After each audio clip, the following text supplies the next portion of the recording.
अस्सलाम वालेकुम फ्रेंड्स, कैसे उम्मीद करती हूँ सब खैरियत से होंगे। आज मैं आपके लिए हर नाइट विद शो में वेलकम करती हूँ आप सबको। आज जो मैं आपके लिए वाक़या लेकर आई हूँ वो एक दो हिंदू लड़कियों के हैं और ये मैंने फेसबुक पे जो कहानियाँ शेयर में करती हूँ पढ़ती हूँ वहाँ से सुने थे। तो मैं आज आपको सुनाऊँगी दो लड़कियों का किस्सा।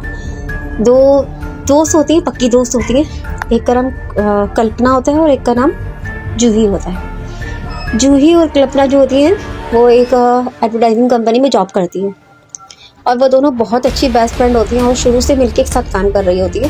कॉलेज लाइफ से ही दोनों एक साथ होती हैं। दोनों ये साथ तय करती हैं कि हम आगे तक साथ ही रहेंगे जब तक हमारी शादी नहीं हो जाती।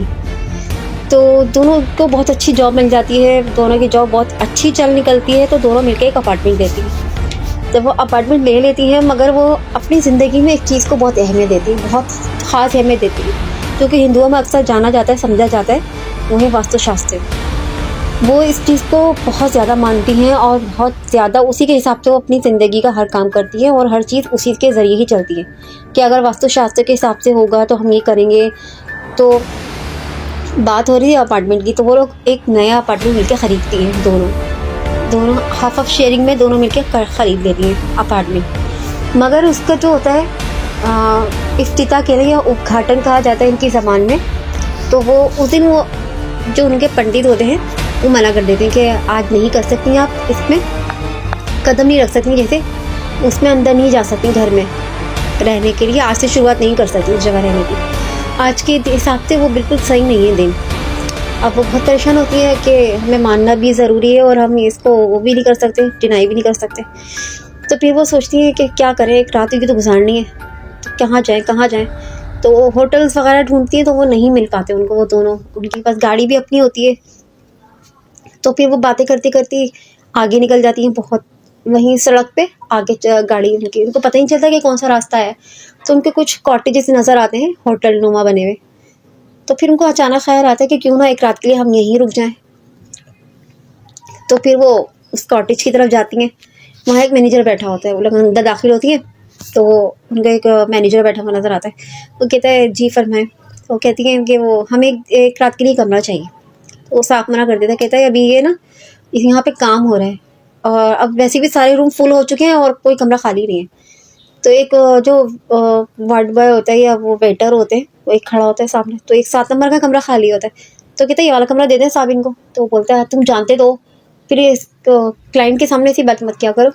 तो कहता है बीबी आपको हम ये कमरा नहीं दे सकते। तो कहती है हमें कोई मसला नहीं है और हम भूत प्रेत पे इन चीज़ों पे यकीन नहीं रखते, या उनकी ज़बान में कह लें कि विश्वास नहीं रखते। तो वो बहुत आर्गुमेंट करता है। वो कहता है नहीं, हम किसी भी कीमत पे आपको ये कमरा नहीं दे सकते, इसलिए आप जाएँ, यहाँ से आपका रहना बिल्कुल सेफ नहीं है, आप यहाँ से जाएँ। वो बार बार यही तकरार करते हैं। वो लड़कियाँ काफ़ी देर बहस करती हैं, फिर आखिर तंग आके वो बाहर आ जाती है। तो गाड़ी उन्होंने उसके कॉटेज के साथ ही पार्क की हुई होती है। वो एक लंबी सड़क होती है, वीरान सन्नाटा, और बारिश भी शुरू हो चुकी होती है इसी असना में। तो वो क्या करती है, वो सोचती है काफ़ी देर कि क्या करें। तो एकदम उनको कोई ना एक औरत बैठी हुई नज़र आती है गाड़ी की साइड में। तो हैरत से देखती हैं कि अभी तो यहाँ कोई भी नहीं था, अचानक ये औरत कहाँ से बैठी हुई नज़र आई। खैर वो इग्नोर करती हैं, वो गाड़ी में बैठ जाती हैं। फिर वो दोनों सोचने लगती है क्या करें। फिर वो फैसला करती हैं कि हम गाड़ी में ही रात गुजार लेते हैं। मगर फिर अभी वो सोच ही रही होती है तो वो मैनेजर आ जाता है दोबारा बाहर, कहता है आप गाड़ी यहाँ नहीं पार्क करें, आप यहाँ से जाएं, और इस रोड पे खड़े होना, इस यहाँ पे गाड़ी पार्क करना बिल्कुल भी सेफ नहीं है आपके लिए, आप यहाँ से जाएं, मेरी बात समझें। वो बहुत परेशान होती है कि ना तो ये कमरा दे रहे हैं, ना ये गाड़ी में बैठने दे रहे हैं, या गाड़ी पार्क भी नहीं करने दे रहे, तो हम क्या करें। तो वो बोलती है आपको क्या मसला है, ये गाड़ी सड़क तो आपकी खरीदी भी नहीं है ना।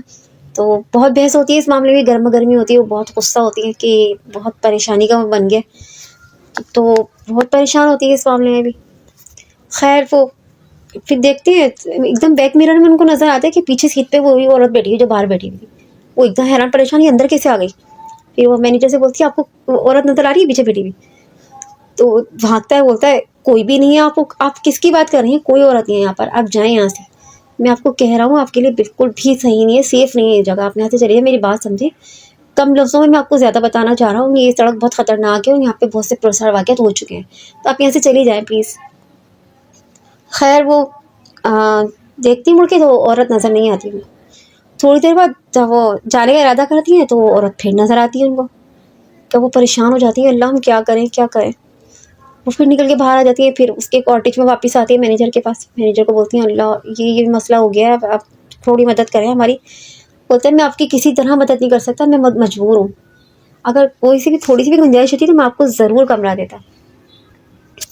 खैर वो ये सोच के फिर आगे जाती हैं, फिर आगे चलती हैं, बारिश होने लगती है। तो आगे देखती हैं तो एकदम ना कोई खड़ा हुआ नज़र आता है उनको रोड पे, गाड़ी चलाने लगती है, वो रास्ता भी भूल चुकी होती है। वो दोनों एक रात अंधेरी, बारिश और सन्नाटा उनके लिए बहुत ख़तरनाक साबित होती है रात के। वो बहुत ज़्यादा परेशान हो जाती है कि ये कैसी सिचुएशन हो गई है हमारे लिए, और ये रात भी भारी है, ऊपर से वो कमरा भी देने को तैयार नहीं हो रहा है। तो बिलाखिर वो क्या करती है, फिर गाड़ी चला ही रही होती है तो एकदम से कोई उनकी गाड़ी पे आके गिरता है धम करके, एकदम उनकी चीखें निकल जाती हैं। तो मगर जो दूसरी वाली होती है वो फिर भी संभालती है और कोशिश करती है वो होने की, जैसे बहुत अपने आप को संभालती है और इस सिचुएशन को हैंडल करती है, और बिल्कुल महसूस नहीं होने देती कि वो बहुत डर रही है अंदर से। दूसरी वाली को सहारा देती है, दिलासा देती है, मगर वो खुद भी बहुत डर रही होती है अंदर से। तो वो यही फिर वो बाहर निकल के देखते तो कोई भी नहीं होता, ना कोई बोनट पे गिरा होता है, ना कोई सामने होता है। खैर वो जो जो उनके मज़हब में पढ़े जाते हैं वो कलमात वो पढ़ते हैं, वो लोग जाते हैं। फिर बिलाखिर वो अपने ऑफिस में जाते हैं वापस। तो वो लोग बाकी का टाइम वहीं स्टे करते हैं, वहीं गुजारते हैं। जब सुबह हो जाती है तो फिर वो लोग अपने घर में दाखिल हो जाते हैं। फिर वो लोग दूसरे दिन की लीव ले लेते हैं, छुट्टी कर लेते हैं और सारा दिन आराम करते हैं। फिर शाम हो जाती है तो फिर उनको कुछ ग्रोसरी वगैरह लेने जाना होता है। तो फिर वो लोग सोचते हैं चलो उस कॉटेज की तरफ भी चलते हैं, फिर उनसे जाके पूछते हैं कि क्या मामला था। तो जो ही वो लोग गाड़ी में जाती हैं उस कॉटेज की तरफ, उसी सड़क पे जाती हैं सीधा सीधा। तो वहाँ एक कॉटेज में इमारत होती है, मगर वो इमारत नहीं होती जहाँ वो जाती हैं रात को। वो बिल्कुल बदली हुई होती है, बल्कि वो ज़ेरे तामीर होती है। वहाँ पे कुछ बन रहा होता है और कुछ लोग होते हैं कंस्ट्रक्शन का काम करा रहे होते हैं। वो उन लोगों से पूछती है कि यहाँ मैनेजर था और एक लड़का था, वो कहाँ है। तो बोलते हैं यहाँ तो कोई भी नहीं है, और ये तो स्टार्ट ही नहीं हुआ है अभी तक, ना कोई कमरे खाली हैं यहाँ पर, ना कोई कमरे हैं बने हुए जिसको हम दे सके। तो बहुत हैरान परेशान होती है, बताती है कि नहीं हम यहाँ पर आए थे, हमने यहाँ पे कमरा मांगा था, हमें नहीं दिया था। तो बहुत उसको यकीन दिलाती है, मगर वो कहता है आप कहीं और गई होंगी, ये तो बंद ही पड़ा हुआ है, 8 बजे ही बंद हो जाता है, ये आप कहाँ आई थी। तो बहुत हैरान परेशान होती है वो दोनों कि चलो एक के साथ हुआ होता तो जहन का वो होता कि चलो हमें कुछ वो हुआ है, इल्हाम हुआ है, या हमारे जहन का वो है थकान की वजह से। मगर वो दोनों हैरान और शर्मसार रह जाती है कि ये क्या हुआ था हमारे साथ। तो फ्रेंड्स, ज़िंदगी में कभी कभी ऐसे वाक़यात हमारे साथ पेश आ जाते हैं जिसका हम यकीन करना और बिल्कुल ही सोचना उस बारे में सच नहीं लगता कि ये सच था या ख्वाब था।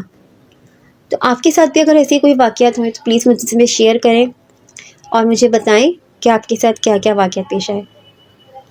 ठीक है फ्रेंड्स, तो मिलते हैं नए वाक़यात के साथ। मैं आपके लिए अनोखे और बहुत ही यूनिक वाक़यात लेके आऊँगी, और आने वाले टाइम के साथ और भी हमारा प्रोग्राम बेहतर होता जाएगा। तो प्लीज़ मेरा प्रोग्राम लाइक और शेयर करना मत भूलिए, और मुझे कमेंट्स में ज़रूर बताइए कि आपको मेरा शो कैसा लगता है। मिलते हैं अगले यूनिक और अनोखे वाक़यात के साथ। हर नाइट विद नूर को लाइक और शेयर करना मत भूलें, सब्सक्राइब करें प्लीज़ और लाइक भी करें। अल्लाह हाफिज़।